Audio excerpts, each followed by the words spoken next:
একটি ছোট গ্রামে করিম নামে এক চপ দোকানদার ছিল। তার রাস্তার পাশে একটি ছোট দোকান ছিল। প্রতিদিন সে আলুর চপ বানিয়ে বিক্রি করত। করিম খুব গরিব ছিল, কিন্তু সে সব সময় হাসিমুখে কাজ করত। একদিন বৃষ্টি হচ্ছিল, তাই কেউ তার দোকানে আসছিল না। করিম মন খারাপ করে বসেছিল। ঠিক তখন একটি ক্ষুধার্ত ছোট ছেলে তার দোকানের সামনে এসে দাঁড়াল।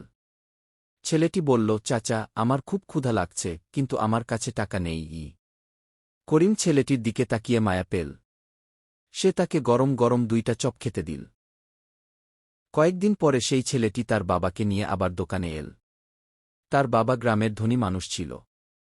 তিনি করিমের দয়ালু মন দেখে খুব খুশি হলেন। তিনি করিমকে একটি বড় দোকান বানিয়ে দিলেন। কিছুদিনের মধ্যেই করিমের ছোট দোকান বড় রেস্টুরেন্ট হয়ে গেল। শিক্ষা: ভালো কাজ করলে একদিন তার ভালো ফল পাওয়া যায়।